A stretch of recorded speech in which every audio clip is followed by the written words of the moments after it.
Hello, Namaste, and welcome to today's session. On behalf of Birla Open Minds, I, Ms. Amrit Nagpal, the head of preschool and ECCD at Birla Open Minds, and the moderator for today's session, welcomes each one of you. Whether you're a parent or a teacher, I guarantee you that today's session is going to be one of the most interactive and a fruitful session that you have attended recently. So let's start. Today, we are going to be talking about an extremely pertinent topic in today's world. And we have our esteemed panelists over here who are going to be discussing about this important topic. So, my dear friends and viewers, just as we try to inculcate good habits in children, we also want our children to have an understanding of emotional well-being right from a very young age. They need to be able to express their emotions. They need to be able to connect to everybody around them, whether it's a parent, teacher, or a fellow peer. And that brings us to the topic of today's discussion. Our topic for today is nurturing emotional intelligence in young children. And to help us streamline the discussion, we've got our very special guest speaker for today. And I would like to take this opportunity to help you understand who our guest speaker is. So, our very special guest speaker is Ms. Gowri Bansal. Ms. Gowri, if you could just wave for our audience so it'll be easier for them to spot you. Great. And she is an extremely, a very good personality, and she has done her sociology honors from Lady Shri Ram College, and she's graduated in Bharatnatyam. And with this passion of dance, she started her career with Shamagdava Dance Institutes, and she slowly began with Shamagdava Dance Institutes and went on to be the regional head of the North Zone in India. And she was there for nearly a decade. After that, she was a project head and she spearheaded many Bollywood events, many Bollywood award shows, such as Cineyug, Filmfare, Zee Cine Awards, and many other events. She is recently been the founder of the prestigious FICCI Flow Amritsar chapter, which she founded in 2018. That's not it. She's a woman with truly many feathers in her hat. And she's also a mother of two very beautiful daughters, out of which one is a toddler. So I'm sure her hands are pretty full with the younger one right now. Because of her keen observer nature and her experience in handling many adults in and around, her interest in young children began because of her two young daughters. And soon she realized that for a fundamental success in someone's life, it's important that we have some form of emotional well-being. I welcome you today, Ms. Gowri, on behalf of Birla Open Minds. Let's move on to our next panelist. Our next panelist is definitely a very special one too. She's Ms. Jayashree Malhotra, and she comes with nearly 2 decades of work experience. And you know why she's so special? Because she's our center head of one of our very first kindergartens and preschools in India. And she spearheads, she is the center head of Jubilee Hills, and that school is in Hyderabad. Ms. Jayashree is passionate about curriculum developing, content management, and her expertise lie in school operations and school administrations. She's highly committed and passionate towards the field of early childhood and education. Next on our panel is Ms. Natasha Barua. She is the center head of Birla Open Minds Preschool, Gopanpalli, which is in Manjira Diamond Colony, and that's again in Hyderabad. She comes with almost 2 years, decades of experience. 2 decades of experience, that's like a lot lot of experience coming from our panelist. And again, her expertise lie in school operations, administration, and she truly believes that early childhood educators are true brain architects and are extremely important in every child's life. We'll move on to our next panelist. Our next panelist is Ms. Sanskriti Singh.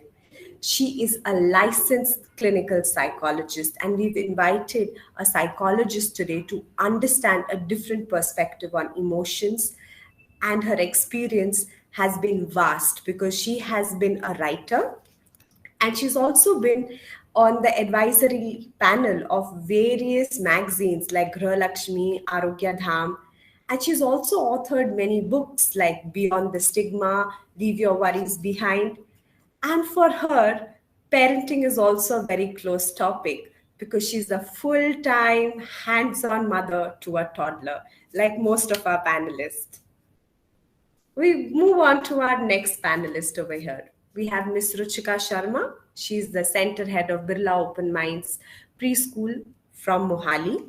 She also has nearly a decade of work experience in the education industry, and her expertise lie in nurturing young minds in an affectionate and a loving environment. And she truly believes that she is here to mentor the future leaders of our country. And not to forget that she's also a parent of a kindergartner like most of us watching today. Next on panel is Ms. Priya. She is the center head of Birla Open Minds Preschool, Kola Road, that's in Patna. She's a graduate in English honors, and her expertise lie in school operations and school administration. She also is very comfortable and an expert at communicating with parents, and she's very passionate about the field of early years. So, my dear friends, today the topic that we are going to be focusing on is going to be nurturing emotional intelligence. And we have an esteemed and a prestigious panel who are not only school leaders, but at home front, they are parents of toddlers and kindergartners. So I'm sure they understand all of you. And let's begin the discussion for today. So let me explain you what the flow of the discussion is going to be like. We're going to be having 2 rounds of discussion, which is going to be followed by a Q&A.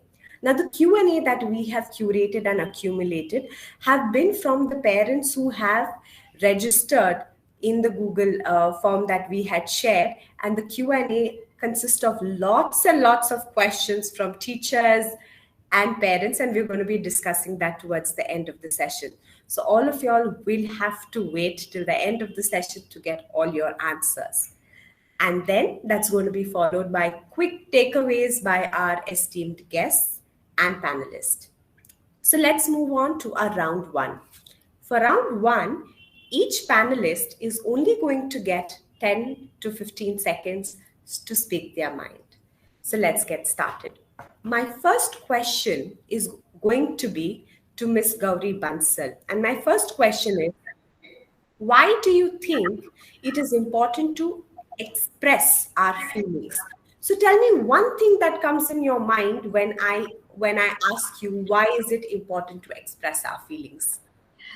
Good afternoon, everybody. Ms. Amrit and the entire management. Thank you so much for organizing such an enriching session and putting such esteemed audience in front of us to just share, exchange as parents, as educators.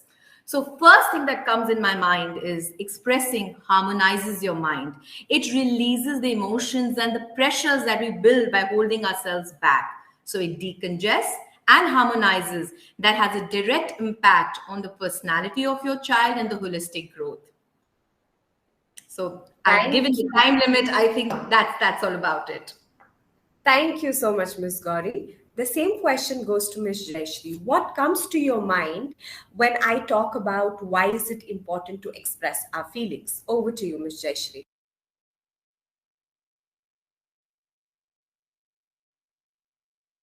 Ms. Jayashree, you're on mute. Please unmute yourself. Hello, everybody. I think it's very important for us to express our feelings because we need to let the other person know what we are feeling, what we are going through. It could be positive or negative. but it's very important that we communicate our thoughts and feelings to the opposite person. So that's my immediate answer for this quick question. Thank you. So the same question goes to Ms. Ruchika. What comes to your mind when we talk about the importance of expressing feelings? See, expression gives us confidence. When we express ourselves, we feel free and light, and it makes us to be in present. So it is very important for our emotional well-being. So, my dear friends, that's what we've heard from our panelists now. It's so important to express our feelings because it not only makes us confident, it creates a certain harmony, and most important, it helps us to communicate with one another without being guilt free. So, like Ms. Gowri said, it just decongestions yourself and you can speak more freely to somebody who's in front of you. Thank you so much. Let's move on to the next set of questions. So, please tell me, I'm going to be asking this question to Ms. Sanskriti. Please tell me what comes to your mind when we talk about, a lot of children and adults, they cannot express themselves. So, what comes to your mind when I say this? What happens when we fail to express our feelings? When we don't express our feelings, they pile up or they convert into other forms, but they never truly go away anywhere. They never disappear. They're still there. Well, thank you so much. The same question goes to Miss Priya. Miss Priya, what comes to your mind, when somebody comes and tells you, I cannot express my feelings or my emotions? Good afternoon, everyone. In my opinion, avoiding emotions can lead to problem with memory, aggression, anxiety, and depression too. So that is a quick answer from my side. Thank you so much. That was really quick and very impromptu. So, Miss Natasha, what comes to your mind when we talk about cannot express feelings? What happens? I would like to say that when we suppress our feelings and we hold our emotions for a long time, one fine day it may just explode like a bomb, with a small trigger.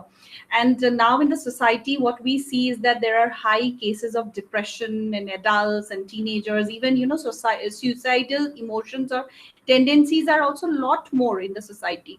So I feel that it not only kills us from within, but it also affects every sphere, like relationship building, IQ, mental health, loving ourselves, and even respecting others in that case. Well, that was a very good reply. And just to summarize what everybody said, I think when we do not express our feelings, we are like a ticking bomb and we are sure to explode one day. And like Miss Sanskriti mentioned, it's going to be there. It's not going to go away. It's there in our subconscious and it's going to explode one day. And like Miss Priya said, it just gets us more anxious, more angry, more frustrated. Well, that was a very quick round of discussion. Let's move on to our second round. And while we are at our second round, I'm going to be asking each panelist a set of questions. Okay? And my first question will go to Ms. Priya. Ms. Priya, today we are here to talk about a very important topic, that is emotional intelligence.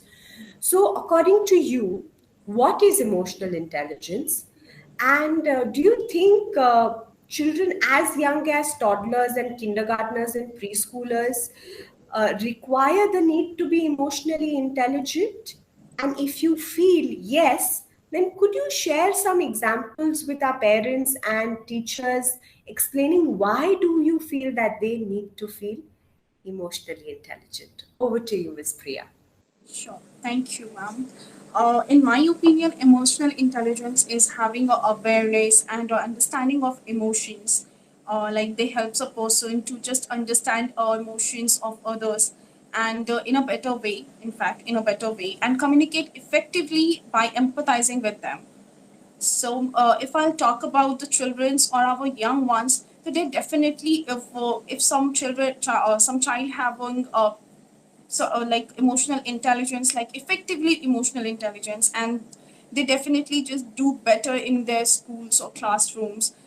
They definitely or just pay attention or engaged in a school, in my opinion. If I'll talk about like if I'll definitely, I'm really sorry, but definitely if do you ask me about that, then yes, I do agree that emotional intelligence is really important for our kids.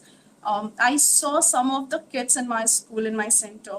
So I observe them, and they definitely, they do, they just show their tempers, or like throw tempers. They started throwing some toys or some crayons or some pencils or everything, and they cannot express themselves. They why they are doing this, why they are angry, why they are irritating, or why they are feeling some kind of things. But if we are going to ask you why you are going to do this, why you are doing this, they are not going to express themselves. So that's the reason I'm thinking ki, yes, emotional intelligence is really important for every young ones to just express themselves, to tell everyone ki, yes, what I'm feeling right now, why I'm angry, why am I angry, why I'm feeling irritating with something or some other things. So that's the reason. Well, thank you so much, Miss Priya. I think, yes, you're pretty right. We do see a lot of children, throwing toys, especially blocks, is something that children very oftenly throw and maybe throw in the air or throw at somebody else. And they really don't know that, they probably know that they are angry and that's why they're doing it, but they cannot express that, I'm angry and hence I am behaving in this way, and that could be very frustrating for adults, especially Right. because it's when somebody is not able to express, and it could be a simple thing like somebody has taken somebody's toy away, and they have this sudden burst of irritation, frustration, and maybe anger. And we do see that very often in our own homes, in our own schools, and sometimes even in the online class. I'm sure teachers see a little bit explosion of anger and irritation and frustration among young children. So that was very nicely put across, is that emotional intelligence is something that we should be able to express freely. So thank you so much, Miss Priya. My next question is to Miss Sanskriti. Miss Sanskriti, could you help our viewers and parents understand that which part of the body is responsible for emotional intelligence? Is it the brain? Is it the heart? And and can you tell us how does emotional intelligence actually work? So that is something that our audience would like to understand from you. So over to you, Miss Sanskriti. Absolutely, that's a very good question. Thank you for that. So, our um, this is a common misperception that heart is the one is the organ that is involved with emotions, whereas actually it's the brain. And within the brain, there are two major areas. So, one is the prefrontal cortex, which is right behind the eyes, right, somewhere here, and the prefrontal cortex is actually also involved with executive processing. चीज़ों के बारे में सोचना, decision लेना, planning करना, ये सारी जो एक्टिविटीज हैं, ये प्रीफ्रंटल कॉर्टेक्स के थ्रू होती हैं. It is also involve with our individuality, our goals, motivations, values.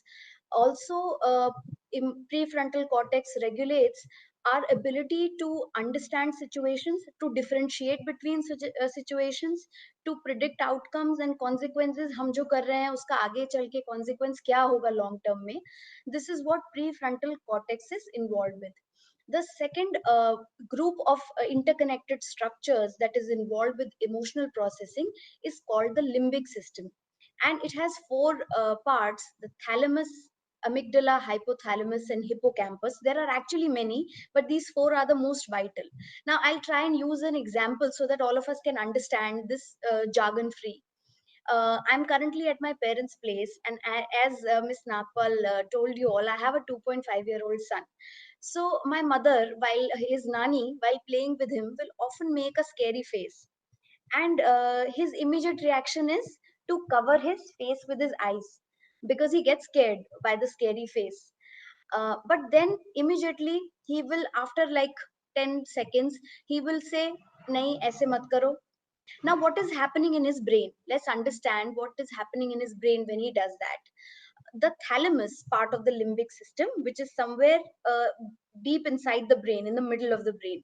The thalamus collects stimulus from the environment, sensory stimuli.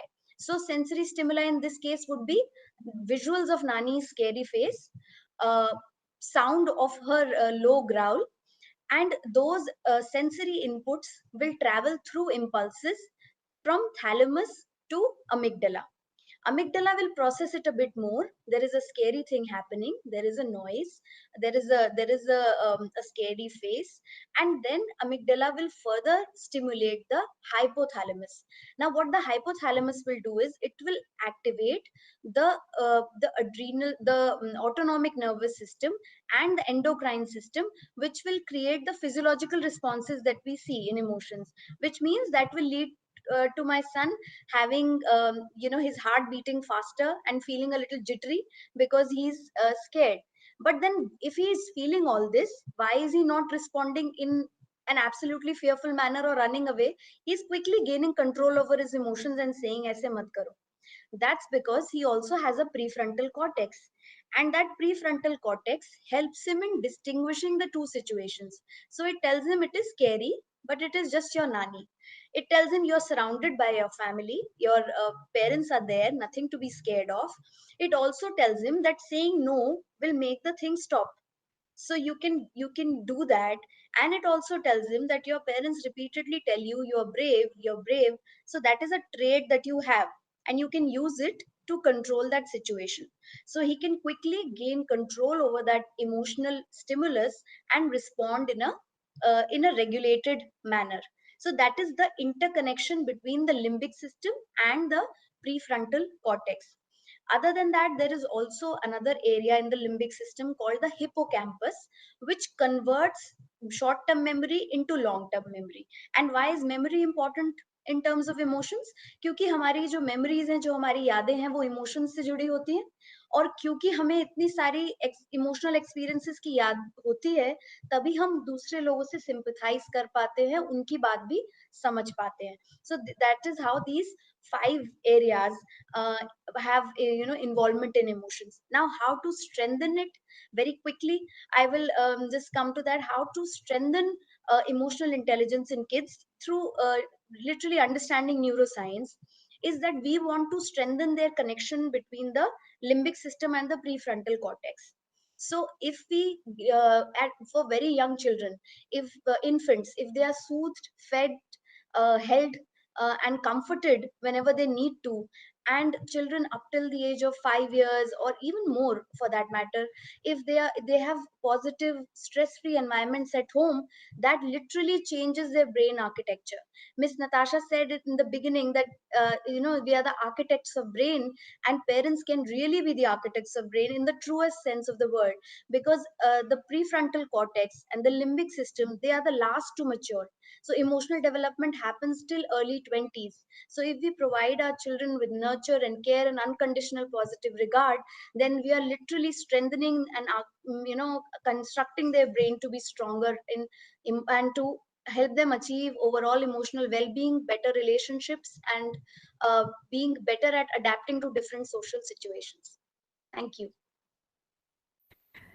Thank you, Miss Sanskriti. I think that was very wonderfully put across. And I think whether you are an educator or a parent, it's very important for us to understand a bit of neuroscience and to understand that why is the brain functioning or working in a particular way. So I really liked how beautifully you've explained the connection between the prefrontal cortex as well as the limbic system.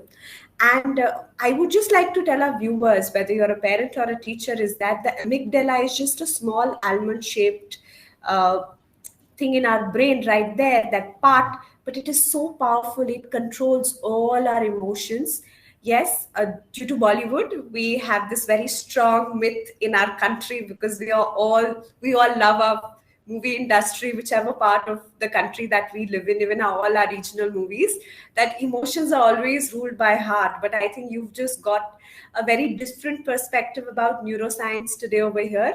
And I feel it is important that we all need to control and unhijack our amygdala and ensure that our children are more aware emotionally, and that is, I think, the key to the success of being emotionally intelligent. So thank you, Ms. Sanskriti, for putting that beautifully across. And I will now move on to our next panelist. Our next panelist is Ms. Jayashree.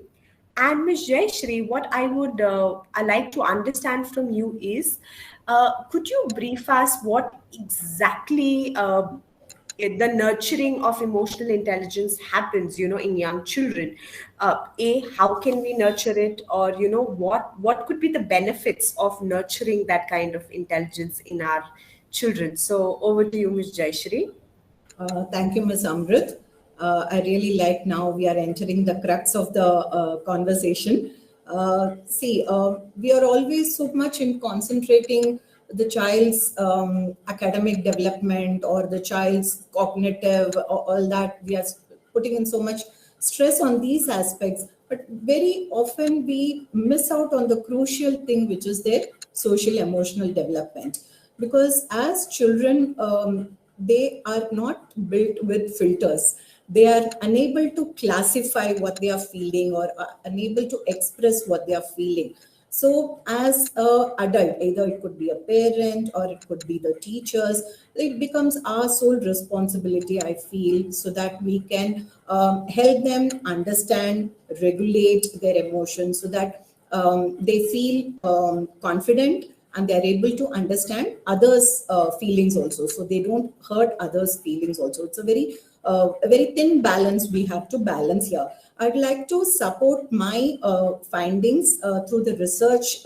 We have so many renowned psychologists in this field who have created a lot of models which help us understand as teachers and caregivers. So if I could share my presentation, Ms. Napal. Yes, please go ahead. I think a presentation would be supporting the viewpoints to our viewers.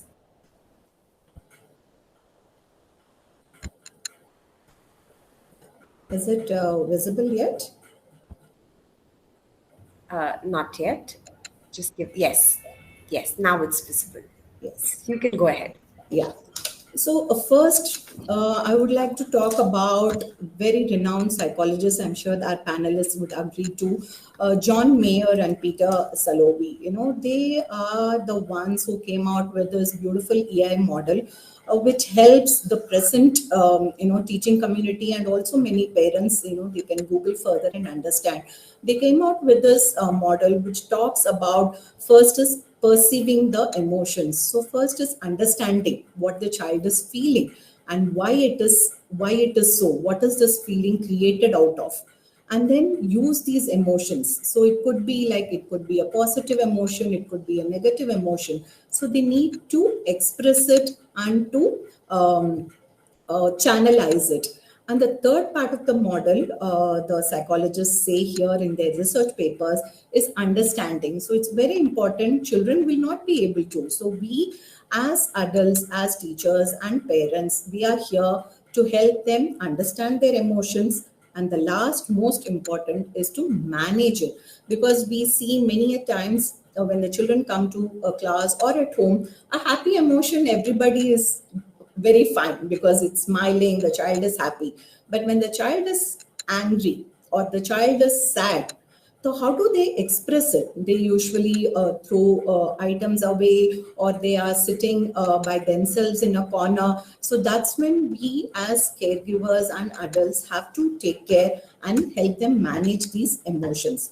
So to further strengthen, your question on why it is so important, the children, when they are emotionally intelligent, what is emotional intelligence? Like our panelists shared, it is about understanding our own emotions and to monitor it. So emotional intelligence gives a lot of direction to creativity. Let it be sitting with the blocks or creating a tower. It is actually helping them substantially increase their creativity. And also nurturing emotional intelligence in young children will build very strong character. Like Ms. Natasha was saying, it helps them to be empathetic, to understand themselves and their peer community in their classroom and at home, and also builds a very long lasting relationship, to make friendships, to make, when they're empathetic, they're able to connect better with their friends. So these are very crucial aspects in their growing age for the children to be nurtured with emotional intelligence. Going further here, we could see children, when they come into the school, they are more engaged with others. They want to build in a relationship. They are able to have better attention in the class. So numerous aspects of development are tapped upon, I would say, when the emotional intelligence is nurtured. Also, when they are able to express themselves, I feel their connection with the environment and with the other person is better. So it's important for a child to understand what they are going through, and also to able to manage and regulate it. So, during my research, this very beautiful thing, I'm sure the panelists would agree with me, Erik Erikson's 8 stages of a child's growth, So I would just like to give a small, in nutshell, the first 4 stages, because that's what we are talking about, early years, which is basically from 0 to 6 years we are talking about here. So, Erik Erikson's theory, it states the first stage, which is the infancy, when the child is really small, like how it's a baby, just like, we know as they are babies, the mother is nurturing it, giving all the love, the attention, and, the child develops a trust. So this trust is so crucial for the child. It's always, it looks up to the mother for that kind of acknowledgement, because it trusts the mother the most. So when this love is absent, or this affection or this nurturing is absent in the early stages, the child develops mistrust. When going to early childhood, that comes between 2 to 4 years, when the child is exploring, is curious. In fact, in India, we start our preschool also at this age. They want to explore. They want to be independent. They want to try out many new things. So if the parents here encourage the children, they become autonomous. They become independent. But if we as teachers or parents, we discourage them, then the children end up with a lot of self-doubt that could harm their confidence boosting, I would say. Then the third stage, which is again a preschool stage, comes from 4 to 5 years, where the child is in a kindergarten and is very curious about its environment. When you must have seen, when children come to school, they love to rush to their block corner, play with it, or exploration center, or they are seeing something new. They want to understand what this is. This is a very, very crucial age. So as teachers and parents, or as a community as whole, we need to encourage children to be curious, I feel. Because when we say, oh, what did you do? Why did you do this? You're not supposed to touch it. This is not for touching, only seeing. All these things, the child will wonder, oh, what did I do? Did I do something wrong? And will never, ever want to explore. Will always feel, oh, my actions are going to be questioned. So let me just be by myself.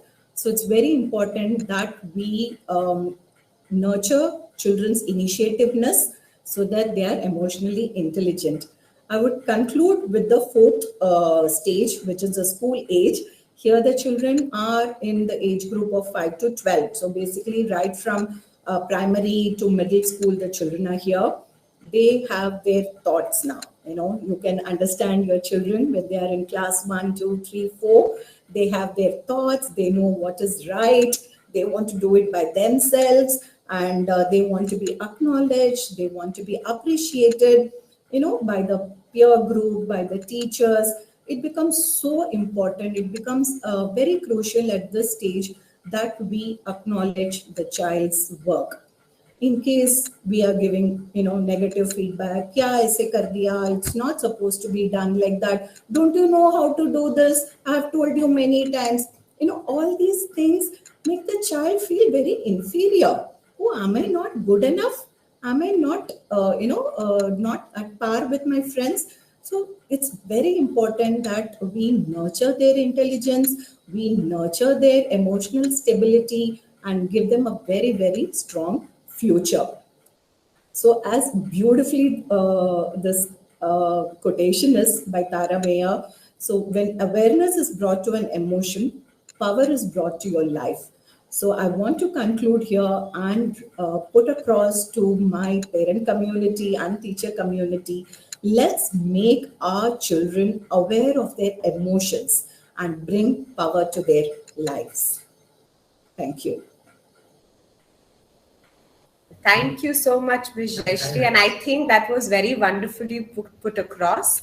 And I really like the way the points where Ms. Sanskriti left, you really elaborated on those points. Yes, truly, it's important that we nurture intelligence, ensuring that children are given their autonomy. They have some form of trust on their caregivers, whether you're a teacher or a parent, and that the feeling of being industrious should be there. So thank you so much, Ms. Jayashree. That brings us to our guest of honor at this point of time, Ms. Gowri. Ms. Gowri, you've been a parent coach, you've been a crusader for emotional awareness and intelligence, and you have of lately quite oftenly spoken to parents about the importance of emotional well-being. So, some of what would be some ways that parents could be emotional coaches for their children? That's number one, because since most of the time children are at home, they're spending a lot of time at home, even during the pandemic and even otherwise also. They barely go to school for just 3 to 4 hours. Majority of the time they are at home, they are with parents. So what ways could you suggest our parents to become crusaders and parent coaches in supporting and nurturing emotional intelligence? Over to you, Ms. Pari. Thanks, Miss Amrit. So yes, parents can become crusaders like me. I'm a parent like most of you there. So firstly, let's understand parents play a very pivotal role in working towards the emotional intelligence of your child, because emotions are very personal. First-hand nurturing happens with the parents. So we need to have an eye of a hawk to actually observe any abnormal changes, anything different that you're noticing in your child, because there's all the social and emotional upbringing that you see sort of in your child is an indicator of how the child is going to be when they grow up. So this is the stage to really spot it, and before it can become a personality trait when they grow up. And then you have to actually, though we have great support system, we have, as Sanskriti ma'am said so nicely, that they are always there to help, but let's not reach that stage. Let's take that onus in our hands. So parents do play a very pivotal role, and we need to wake up to that as parents. Now, as Ms. Amrit ma'am had said, that I worked with larger, smaller number of groups of people, I came to the conclusion that there's a common denominator that sort of puts us all together or puts us apart from each other, and sometimes from your own very self. And that is emotions, our understanding, managing of emotions, because that is about the situations related to the emotions. And that is life. We all go through life with these emotional changes. So keeping that in mind, I wanted to curate something that can actually bridge this gap between the parents and the children, bring them together to strike a bond of a confidant, and where parents get children get a lease to actually reach out to their parents without any fear. And it kind of makes the parent an emotional coach for your child. Until we don't put anything in a structure form, nothing becomes a practice. So the whole idea behind my emoji calculator, which it got its identity with pretty much what all the panelists have said, so I won't repeat all that it needs to start early in the formative years, like a practice done daily. If you want to see a personality change, whether it's confidence, whether it's empathy, whether it's an overall understanding and building the emotional quotient of your child, cannot happen at 20, cannot happen at 15 immediately. Has to start from the formative years, even starting at making the child identify at a 3 or a 4 year, that if they're jumping, why are they jumping? If they're crying, what is that? Because that is the starting point. So pretty much, let me give you an insight about my emoji calculator, which was curated purely from my experience of a helicopter mother who's been nurturing a 6-year-old, mind you, 6-year-old, not someone who's reaching Oxford right now, a 6-year-old. And whatever I faced, I kind of put it into together, and it has worked. We did a lot of trials, and this is a short formula. It will work. So firstly, it gives you a physical representation of your child's mind. Remember, everything is very verbal in our lives. Firstly, it's not even verbal. Everything is very like a robot. Have you had milk? Have you gone to sleep? Have you done your classes? Have you done your homework? Time to go to bed. Good night. There's nothing more we talk. There's nothing more our children talk. Perhaps there's no time that we make for them. So this is a me time gadget. This is my emoji calculator that gives you in a sneak peek your child's mind. So it has 6 emotions, very broadly: happy, grateful, excited, sad, sorry, and angry. So all our emotions of life broadly come under this. So it's like how you have any rules for Monopoly and Pictionary. You're going to teach the game rules to your children and make it a very exciting thing for them, least making them understand what you're working towards. So you're going to say rule number 1, whatever is their understanding of the game, of the emotions they feel through the day, right or wrong, good or bad, later. Whatever they feel through the day needs to be picked up from here and posted in the card. Now, this is the rule 1 that you're explaining them, that through the day, whatever you feel better, just go and drop it in the card. We are not going to talk that time. Just drop it, and you be alert in noticing, are they genuinely dropping? So this is going to be a little struggle in making them achieve, and I'll tell you how later. Rule number 2, you need to tell them the importance of happy card. They need to do one thing a day that gives them happiness. And if a 5, 8, 10-year can't identify that, then we are in trouble. Because they are not leading the world right now that they can't be happy. You and me also have the right to be happy. And today, I don't think you will, if you ask me, I will not know suddenly what gives me happiness. So you need to tell your child, do one thing a day that brings happiness to you, and whatever be that. And I must see a happy card every day. The concept of being grateful. Parents are taken for granted. That's the machine. Parents ne to dena hai, karna hai, hona hai. No, we need to make them understand the concept of being grateful to God, to your parents, to your teachers, that nothing in the world is for granted and nobody has to do anything for you. And if they are doing, you need to be grateful. And first, you need to feel that emotion. So understand, we need to tutor the kids at this age. We need to teach them. We cannot expect suddenly at 20, I say, you were not grateful to me, or we've never spoken. So how can I expect at 20 for them to wake up to something? So you need to teach them the concept of being grateful. Most important card. Sorry, they run away from mistakes. But have we ever analyzed why do they run from accepting what they have done? Because we parents, including me, link an emotion to a punishment. We link a drop of whether they have come last in class, whether they have not performed well, whether they have not done something as per our expectation. There's an immediate reaction ready for us, and the parent knows आज तो mummy ने मेरे साथ ऐसा करना है क्योंकि मैंने ऐसा किया.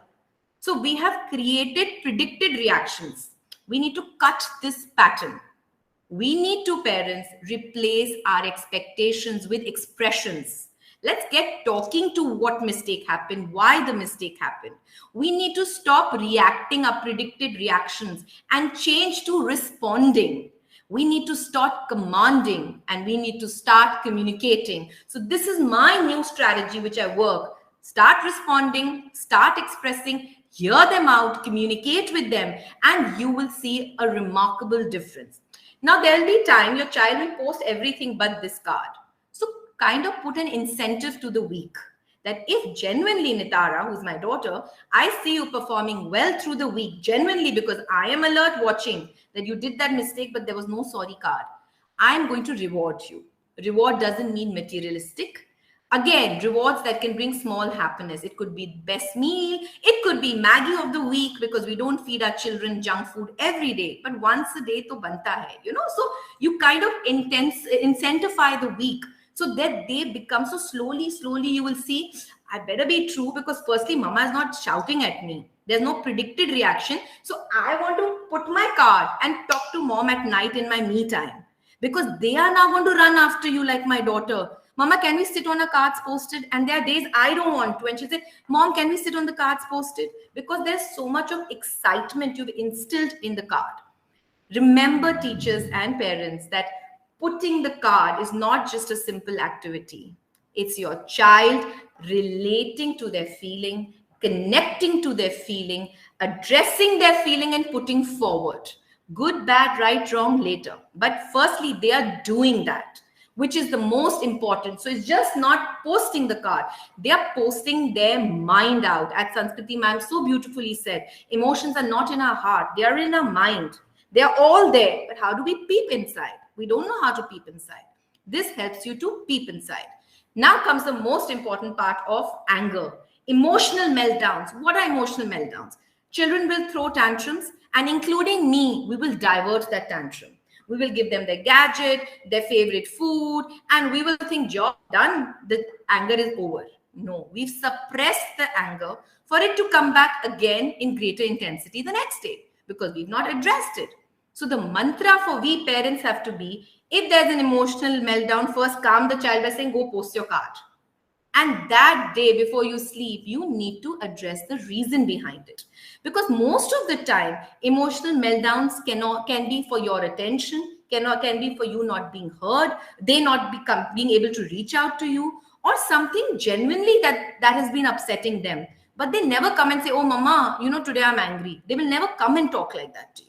But with this, my daughter only talks in this language. She gets up and says, I think today is my sad day because I have to study. I think so. At least there's emotional vocabulary in my house, which was never there in my childhood. And probably we've not grown up like that.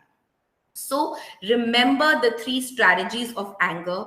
Never be ashamed, tell your child, to post your feeling. The problem is when we tell them, do not talk like that, do not express, you cannot be like that, you cannot do like that. That is the problem. Problem is not in our children. They are children, they are going to throw tantrums. Today, if I ask you, give me a week that you never felt angry, you never felt sad, you never felt disappointed. Cannot be. We are humans. Life is about fluctuations. But the issue is we are training our children that life is perfect. You cannot have failures. You cannot have dips. And tomorrow when they are faced with that situation, unfortunately, they've never been nurtured in that environment where they had a mother or a father to talk to them about that. They have only got a realistic picture of life. But when they live their life, they come to reality terms. So we need to start bringing this in our children from the very young age. Now, when you, as whatever your timetable, you figure out 5 minutes in the day before you sleep with your child on calculating the emotions. Now your child, before, how we read out to our stories to our children before they sleep, they say, let's discuss the emotion.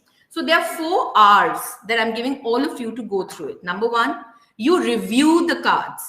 Number 2, you resolve that emotion. Number 3, you remove the card. And number 4, you restart. So what do you mean you review the card? By looking at it, you'll know my child had 5 sort of angry cards this day, 2 happy, nothing grateful. So you know what to talk to your children about. Immediately, you know, okay, if he's angry because he's feeling neglected, the teacher's not giving him attention. Maybe you need to reason out that it's an online world and teacher cannot talk to. So sometimes kids build in their emotions. They make that permanent thought that becomes part of the trait, which is complex, and then they will grow up with that. So if you kind of sort it at that very stage and start nurturing it, you will see they will be better off. So you need to create a sort of balance. If there are 5 angry, say no problem. Tomorrow, let's take 3 angry. Then after 2 weeks, let's aim 2 angry. So this balance is very important. Number 2, you resolve the emotion by sharing anecdotes. Put yourself, create stories. You know, when I was in class 3, my friend did this and I was so heartbroken, but this is the way I came out of it. So firstly, they're going to look at you as friends that, yeah, mom is right. She's also felt like that. So once you have reviewed the card, once you have kind of provided them solutions by sharing your anecdotes, by giving them kind of a roadmap how to go through it, you remove the card. Now remember, removing the card is removing that emotions from your child's mind. That's the most important thing. It's just not कि रात का मैंने card रख दिया वापस और साफ कर दिया table. No. You have removed once you address that emotion with your child. Very, very important. Next day, restart. How do you restart? Remember, the journey of each child is going to be very different. You cannot compare one child to another child because you are doing it for the very first time. So some will take 10 days to open up, some may take 2 months to open up, some may take 6 months to open up. But the habit you are inculcating right now in them, they're going to grow up with that, and that's going to become a confident part of their personality, positive part of the personality. Most important, my last point is that this needs to be done as a dining table activity on Sunday with all the family members sitting together. They should know what parents feel through. They should know what my elder brother, older brother is feeling. And it's not about just, as I said, idealistic graph of my father cannot say sorry, my father cannot have a rejection in some project, my father cannot be low. No, they should know moms also go through swings, dad also goes through swings. And as a family, as they grow, you will see they'll start empathizing with you, they'll start relating to you. Today they will empathize with you, tomorrow they'll empathize with their colleagues, and the whole life circle is all about empathizing with each other. That puts them apart in a relationship and strengthens that relationship. So parents, this is not just for you and me and for my little child, it's for the entire family to come together to nurture happy children, not just get after IQ. IQ is very important, but EQ is your antidote in rejection, failure, and let's get going. And most important, with your pre-teens, it's the icebreaker. You don't know how to reach out to them, and it's the stepping stone for the real game to begin. That is getting you and your child together emotionally, talking to each other, strengthening your bond, and making a confidant about each other, so that tomorrow in life, when you are faced with a situation, they know my parents hear me, my parents understand me, my parents relate to me, and that's going to be my strong shield.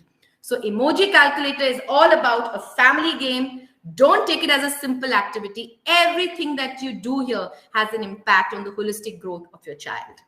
So thank you, Miss Amrit. That kind of gives you the whole bit about Emoji Calculator. Well, thank you so much, Ms. Gowri. And I think the game looks very highly interactive.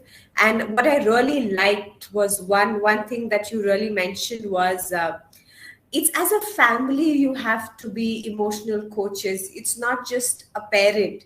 You know, you have to involve your dada dadis, your nana nanis, your amama, and your all the elders of the house. So I think you've really put across beautifully about how the family needs to be an emotional coach.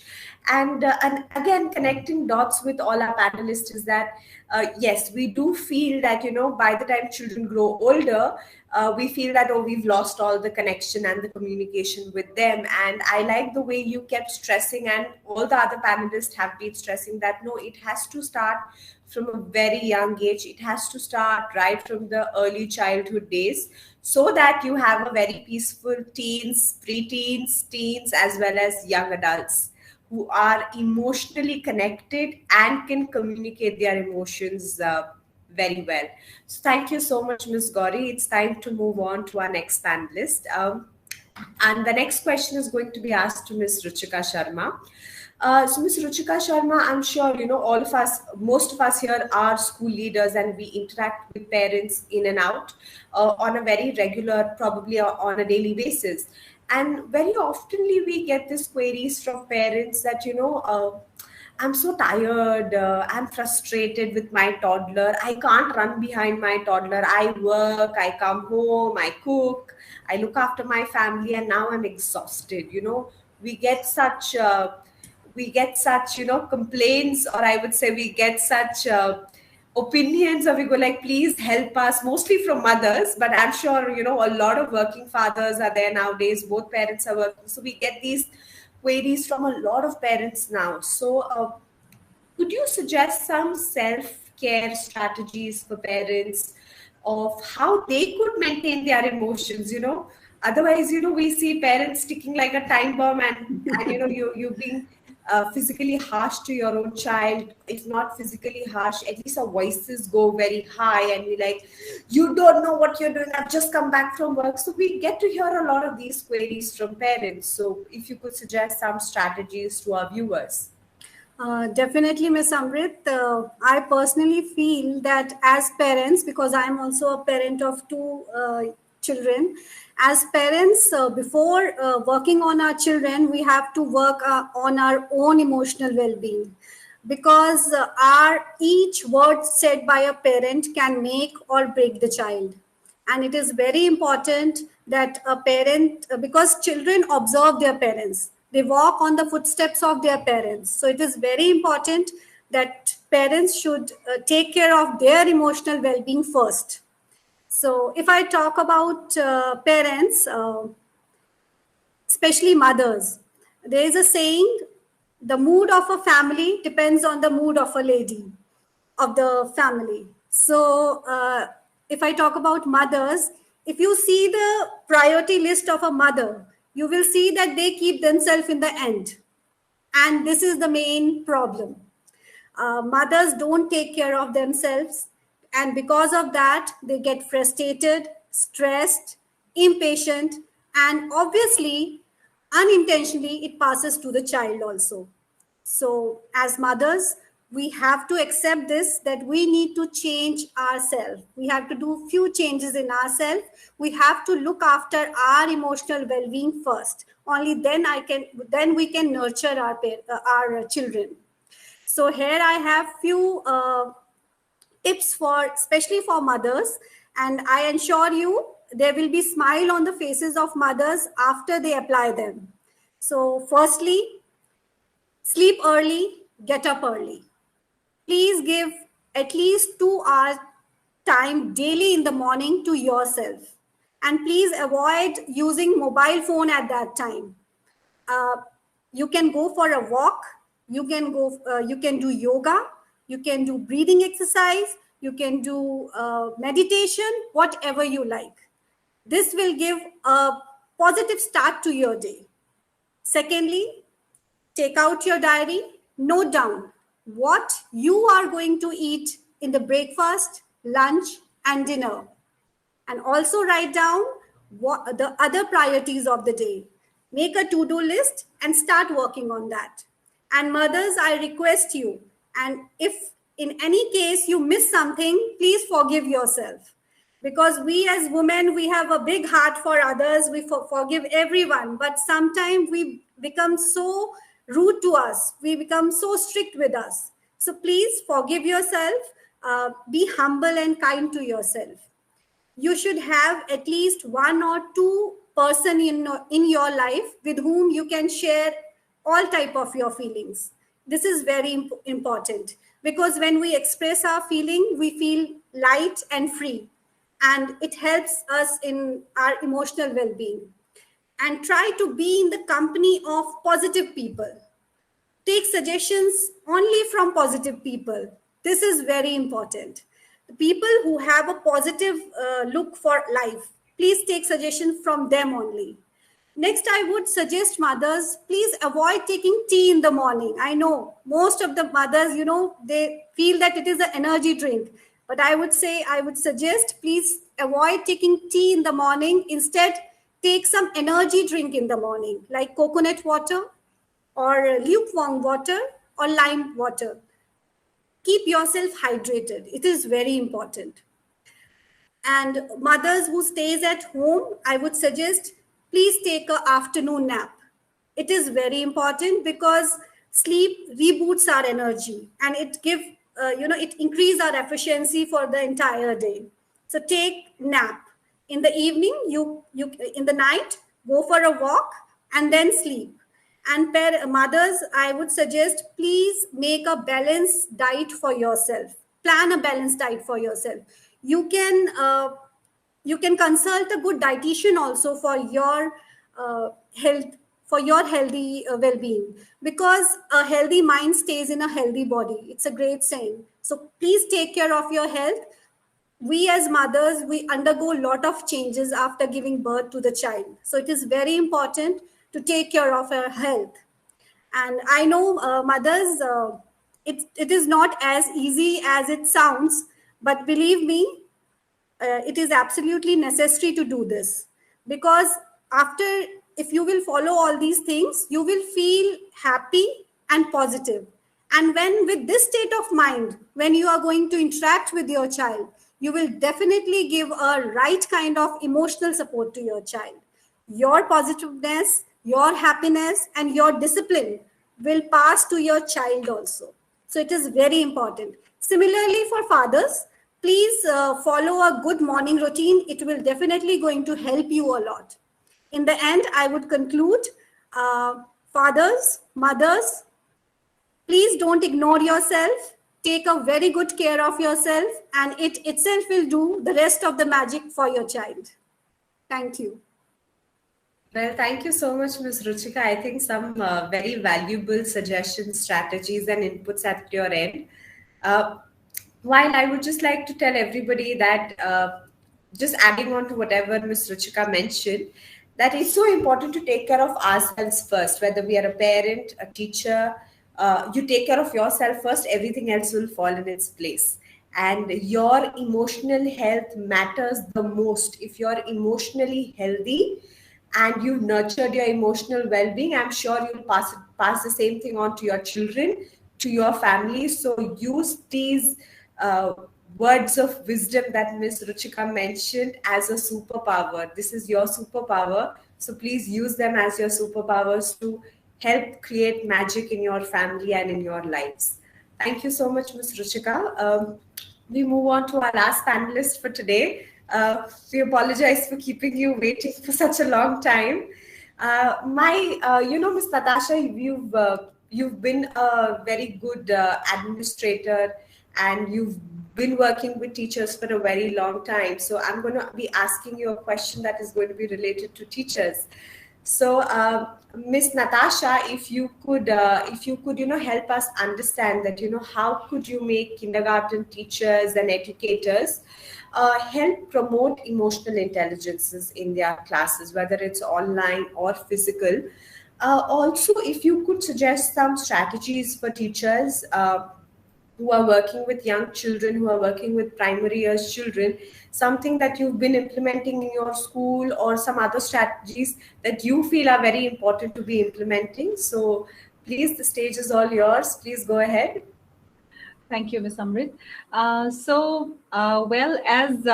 preschool educators, I think it's a very, very crucial question for all of us, to look into from a vantage point. A decade back, I still remember that I went to a workshop in Chennai, and we were told at that time that coming years we have to raise children with highly emotional intelligence. And since we will be entering, an era which will be of skilled individuals. At that point of time, I couldn't understand much. I was very young, and but today I would like to say that I'm happy to share with you all that we are consciously working on it from past few years, and I can see the results very well. So first of all, as teachers or as parents, as all the panelists have been sharing, it is very, very important that we consciously practice not to react, but to respond in any situation. Often we have come across situations when, a child has been crying continuously in the class for going home. As teachers, we may get exhausted. But at that point of time, it is very important to calm ourselves and to distract the child.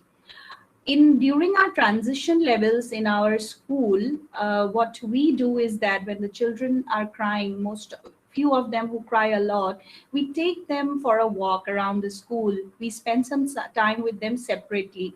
So after distracting them, we see that they settle for some time. But yes, it is a very lengthy process. So it's like we should not give up. Because children do not do certain things on purpose. They also are not aware why these things are happening. So at that point of time, as teachers, it is very important that we give our time, our experience to understand their emotion. In preschools or children who are very young, as one of the panelists was sharing, they are unable to recognize their feeling. They do not know that how they are feeling. So it's very important that sometimes as educators, we need to label their emotions. So while labeling the emotion, For example, anger, sad, shy, upset, painful, the child actually builds up the vocabulary to express the feelings. But yes, it is very important that we also label the positive emotions like happy, confident, joy, etc.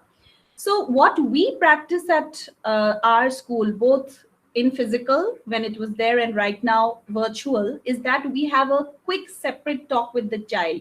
I still remember, I would like to share an instance that, 2 months back, one of our K1 teacher had to spend 5 minutes of extra time with the child after her sessions every day for a week.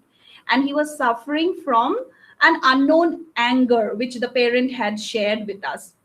So after talking and spending time with the child, the teacher was able to understand that there was a newborn in the house and the parents were giving utmost, he felt that the parent were giving utmost importance to the baby, and he was not getting that, and that was the reason he was doing all this.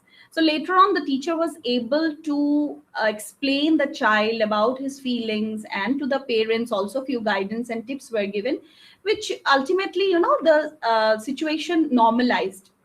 So therefore, identifying and labeling and assuring the child that any emotion is healthy at any age is very important for a teacher to do. Teaching empathy. Now, you must be seeing that Diwali is coming very soon in our classrooms, in our virtual classrooms. What we are going to teach is the sense of Diwali, as well as we are going to, teach them about that if we do a lot more of crackers and, bursting, what would happen to the animals and the birds, right? So it happens so that how do we teach empathy to children is through all these things that we do in school, our teachable moments of community helpers. Like, we should encourage a lot of role plays in community helpers, sharing our culture and tradition through our in-house celebrations. When the child plays this particular community helper role, he actually tries to understand, as well as I think he develops a lot of respect towards that particular profession. And I have seen that when we celebrate the grandparents' day in our school, those days are filled with a lot of joy, because the grandparents, they come, they are very satisfied that they are coming to the child's school, as well as the children. They realize that how much of love and care and attention people need when they grow old. So at home also, I would like to say that this is both for teachers to encourage as well as for parents, that home chores, they play a very, very important role. Like from the past year in our virtual classes, our Bell curriculum is designed in such a way that it has got home chores. And when we involve these children in the home chores, they try to understand that how much their father and their mother are trying to balance their life between the offices and home, and also it makes them, of course, very independent. So when these children, when we give them so much of platforms to learn about empathy, don't you think that they'll become naturally very empathetic when they grow up? And of course, one of the panelists had already shared that what we model is what the children learn. So as an adult, it is very important to model it out. And the next thing I would like to say is that providing opportunities to the children to express their feelings is very, very important. In our school, we have this biography where we ask them what you feel, you should draw that. I would like to share one small, quick experience of mine which changed lives. I would like to say this, that in a nursery level, I remember one child, he drew a square and there were two deformed circles within it, with some deformed lines. He shared when the teacher asked that, what have you been drawing? The child said that these are my parents who are at office, and I am very sad because I stay long day with my grandparents. My parents do not have time. So how beautifully the child was able to, I feel, express his feelings through the drawings. So it's very important to give them some form of art form to express their feelings. And also it calms down the children who are unable to express feelings through words.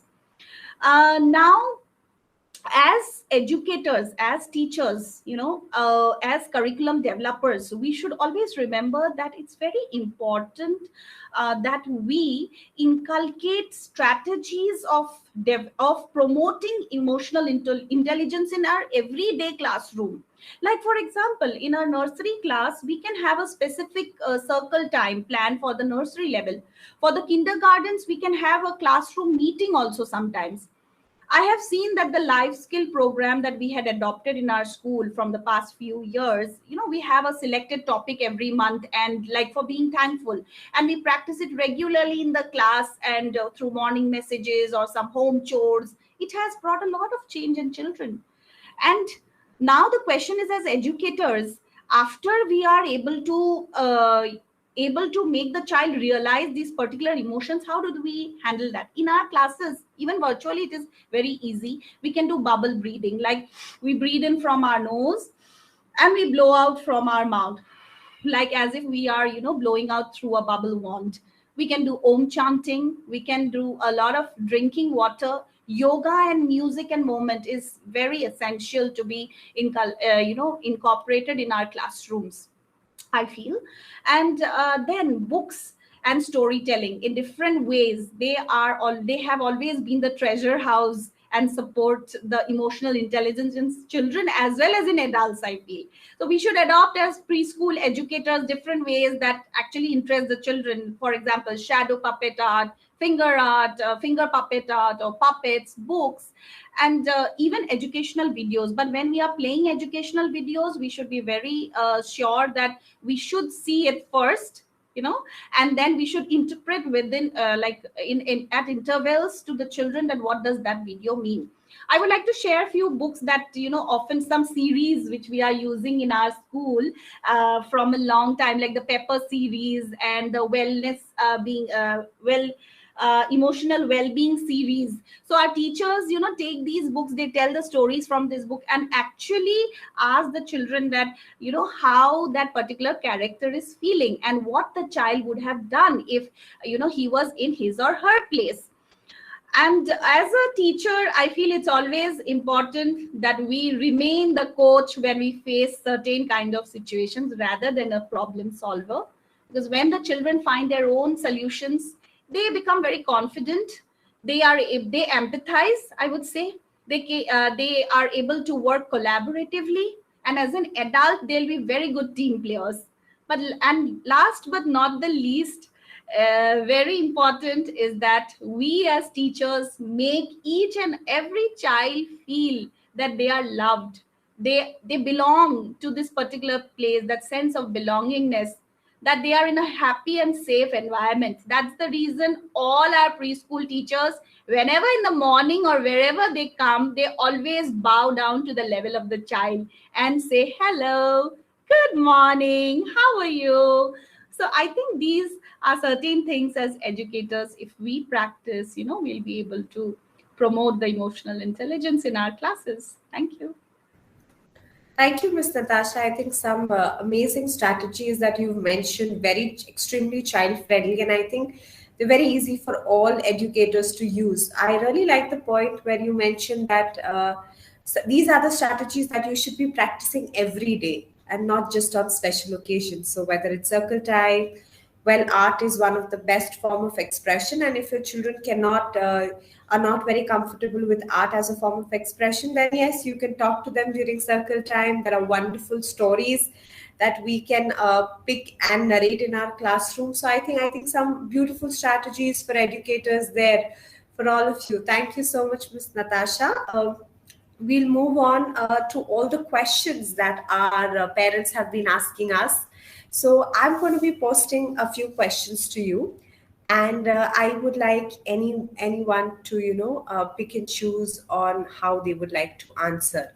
So we've got one question from one of the parent who asks us that could somebody mention the signs of low emotional intelligence in children? What are the signs that you can see to identify that my child is low on emotional intelligence? So if anybody would like to answer, yes, Miss Gauri.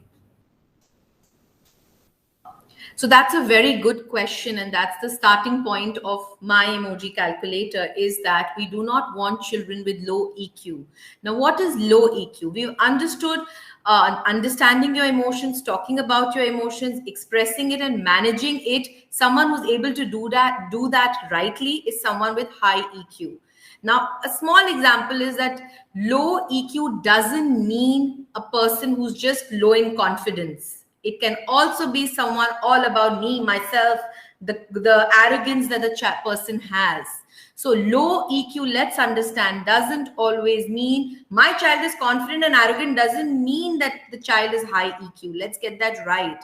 Low EQ means where you are not empathizing with the other person. You do not know how to identify your own situations, emotions, as well as that someone, the person in front of you. If you meet two people, you love one meeting and the other meeting gave you a very bad taste. Why? Because the first person could relate to you, make you feel so good, could understand to you, be confident, can be quiet talker, doesn't need to be a loud talker to make you feel good. But in the second situation, it could be either a person who's all about mera project, me, my holiday, my mama. You don't want to meet such people. So those people also have very low EQ, who's all about just myself. And secondly, could be an actual case where they are low self-esteem, low confidence, depressions, anxiety. That's why we are saying, parents, this is the state to rule out all this in your children. If they are moving in either of the case, the first remedy before anything is you start talking to them on a daily basis that why this arrogance in my child, what is he or she so arrogant about. Let's start understanding and tell them there are 50 people like you outside. Don't think you're the only unique one in that. So sometimes we have to be blunt with our children to make them identify, understand, and put them in the right track. So low EQ can be seen if someone is all about me, myself, arrogance, attitude, and just doesn't want to see the world beyond them. If you lose your job, you will start blaming the management and you will dip in anger and throw tantrums. Very low EQ person. Someone with high EQ will understand it's the quarantine time. The managements are also going through a tough time. Maybe salaries are not happening. Maybe I need to introspect and figure out where I need to brush up myself and have confidence on your interpersonal skills, on your social skills, emotional skills. That's why we are nurturing them from childhood, that have that confidence to say, no problem, I will work on myself and bounce back. So these are the cases. Head boy. Head boy is not always someone who gets 100 on 100. We all know that sitting here. It's someone who can understand the teacher, the students, can empathize, can come up with impromptu answers to solve a situation. And that can only happen with someone with high EQ. So let's nurture high EQ children. Otherwise, we'll always be in doubt. My child got 100 on 100, but in the interview table, they didn't select him because you were not able to talk with confidence, or you were too much about yourself, or you were just not able to crack it because it was not about the situation, but everything about yourself or something you've never expressed. Someone who's never spoken in life openly, freely, how can you crack an interview when you go? So you get your answers in life yourself when your child grows up. But you need to start now to understand. Low EQ is not low confidence or an introvert personality. No, it's these things, these symptoms you need to identify in your child. And if you're able to identify, work on it. Well, thank you so much, Ms. Gauri. My next question is going to be to Ms. Sanskriti. You've been a psychologist and you day in and out are connecting with parents. So we have one of our parents who would like to ask that how do you handle temper tantrums in children, and how do you make them understand, or what is something that parents could do at that time when the child is actually throwing a temper tantrum? So over to you, Ms. Sanskriti.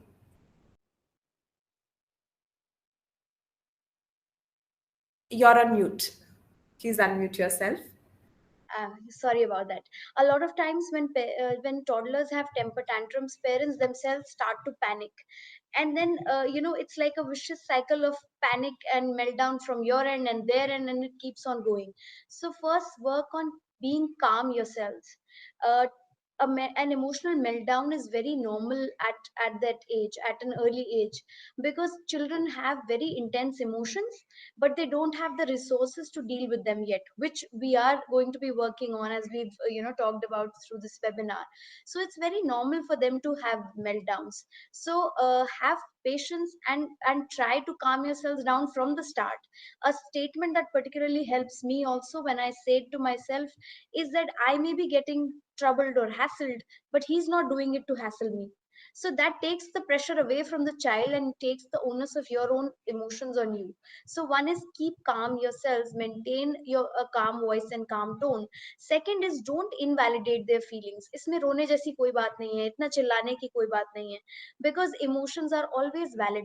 They are always right, because that's what they are feeling. If something natural can never be wrong.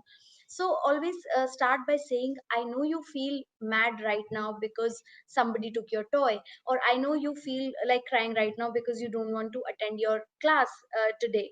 But then start with, but once you attend this class, then we can go have fun or do what you feel like. Maybe you can start by telling your ma'am. So the third would be, which I've already started speaking about, to give them tools to handle that meltdown. Maybe we start with it, and then you can tell your ma'am how you feel today. Maybe she'll come up with a solution. Maybe if you're feeling sad, maybe we can jump up and down a little or sing a rhyme, and that will make you feel good. But we all know when children have meltdowns, sometimes nothing works. And at that time, a very good strategy can be to distract them by something. Of course, that distraction is not bribing at that time. At that time is just a distraction, maybe with a story. I find it highly successful with my child to tell him a story, especially about the things that the child likes. So animals, perhaps, or their favorite movie characters, or showing them something, taking them to a different place. Distraction can be a healthy strategy too at that time, right? So just to summarize, validate their feelings, keep a calm tone, uh, give them tools to handle those emotions. If nothing works, distract at that time, and then later on, when they're feeling calm, then, as Miss Bansal has talked about so much, at night, talk, talk, talk. That is what I always tell parents: talk, talk, talk. Don't think they're too young. Talk about what happened and how to resolve that. Well, thank you so much, Miss Sanskriti. We're going to be taking the last question from the parents, and I'm going to open it to all our center heads. Please feel free to pitch in. Most parents have been asking us on the Google form that how do you help adults to handle emotions during the pandemic? Are there any strategies that you would like to suggest since they are at home with their toddlers and kindergartners? Again, this question is open to all the center heads. Please raise your hand if you would like to go ahead and answer.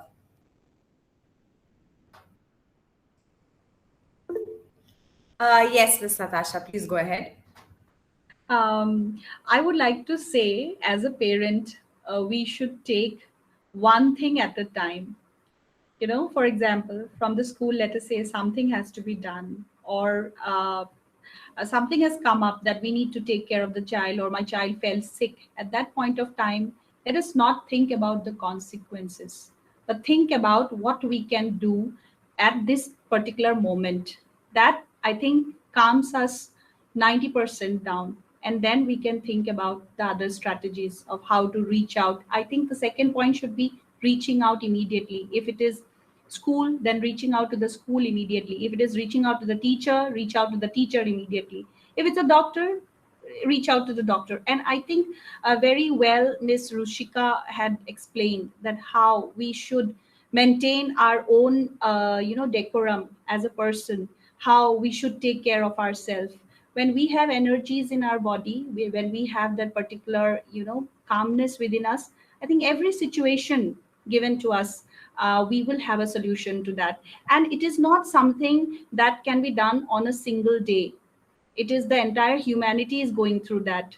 It is a process which is a continuous process on working. Never giving up should be the spirit. As a parent, when we never give up, our children will see that we are not giving up. That is how it comes. And never blame yourself, I would say that. We may fail. We fail as parents every day. We fail as employees every day. We fail as a human being every day. But do justice to yourself. That is self-love. You should love yourself. I think that is the only thing we can do during this pandemic. And hopeful, being hopeful, you know. So take one thing at a time, one thing at a day.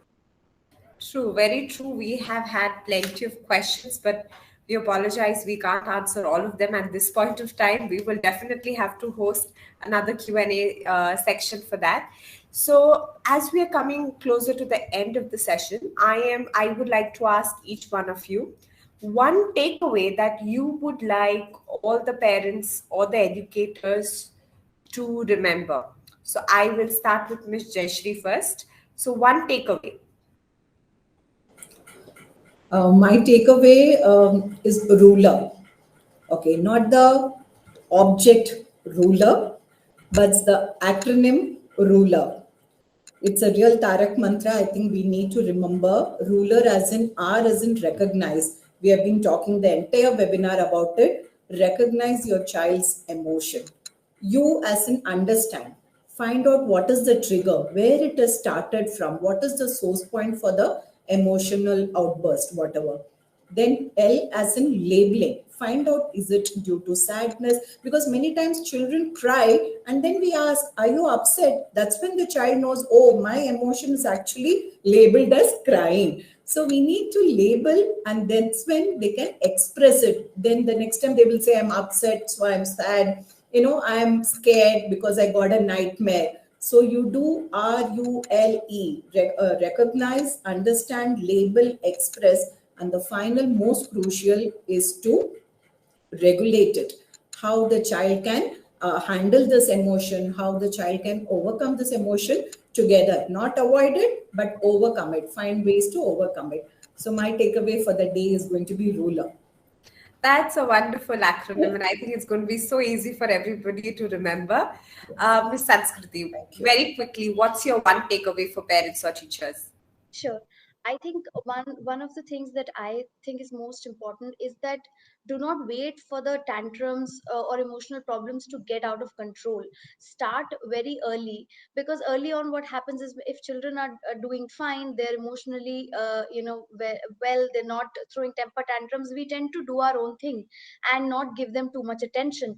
But if we give them attention and positive stimulation at an early age, then we will never reach that stage of temper tantrums. So either we give them time to fill their cup by emotional love and support and understanding, or we give time trying to make up for it by handling all the behavioral problems that come with it.